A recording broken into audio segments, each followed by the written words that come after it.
Alright, you can go. Mandy Young, October 1st, 2015. Most people play video games.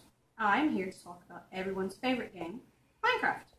If you are like me and my family, everyone in your house has put many hours into the game. I figure I have hit at least 300 to 400 hours of total playtime in the past few years. I recently overheard some people from my mother's generation talking down on the younger generation about how they allow their children to play video games. This caught me by surprise because I am the mother who lets her child play video games. And in fact, I approve and encourage my child to play video games like Minecraft and Ark. One of the most important reasons that I have to allow my child to play Minecraft and Ark is because these games encourage creativity. Everything in the world is broken down into blocks, and you get to reshape and build anything until your heart's content.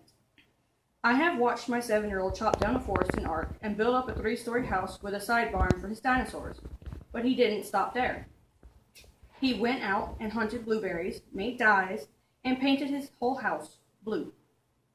I never would have thought that a 7-year-old could think of doing something like this. If you haven't played or seen it, Minecraft is a very blocky world. Everything is built from blocks.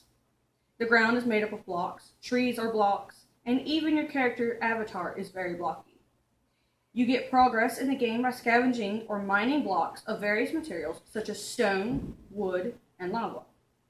You use these as the basis for your creations or combine them in recipes to create more advanced materials such as tools and objects. As said, 5 things Minecraft teaches kids on usatoday.com. This leads me into my second point, the skills that children learn from these games, such as resource management. When you need to build a house, you don't want to keep making trips into the forest, so you learn to gather larger quantities of supplies that you might need. As an adult, this is common thinking, but as a child who thinks about needing more blueberries when they have a handful of them for dye. This alone has been an important math lesson for my child. It is always better to overcollect than run out mid-project. Now you have gathered all of your supplies. What then? Well, let's build a house.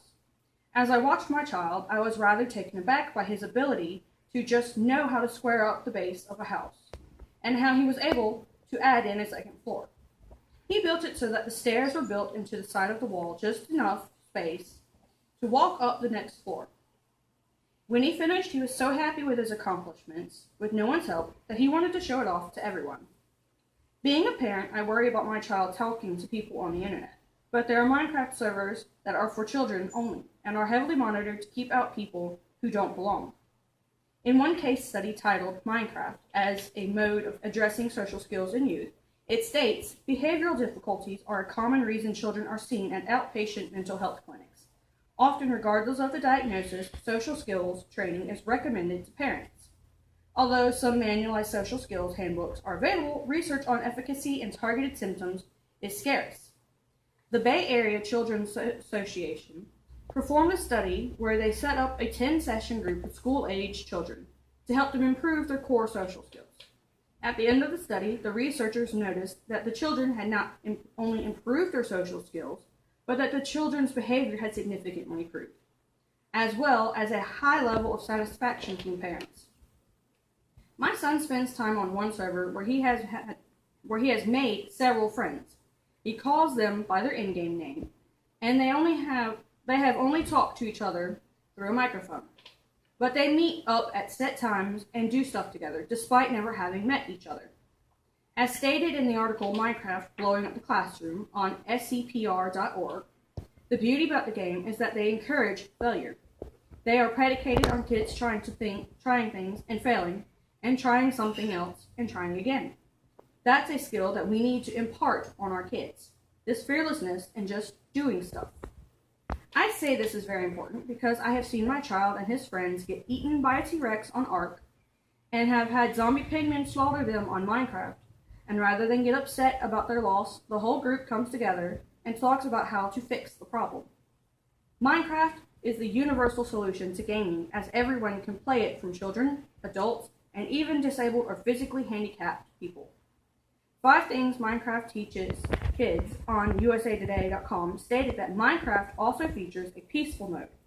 This is the easiest setting and turns off all enemies. It also makes it nearly impossible to die, so you can just explore and build. We have a disabled child that rides my son's bus. He suffers from multiple sclerosis and has limited use of one of his hands, but because of this game, he is able to experience playing games. He and my son are able to play and talk about it, so this child isn't excluded. Another issue with some video games is violence. Violence is a big complaint with video games, said 5 Things Minecraft Teaches Kids on usatoday.com. To me, this is rather important, because I will let my husband sling drugs and kill people on Grand Theft Auto, or let him deal with the sexual content in the Witcher games, but that is not something that I want from my child. My final point is improved memory and the ability to discern digestion. When I played a video game, I just ran around attempting to do things, but watching my child is rather fascinating.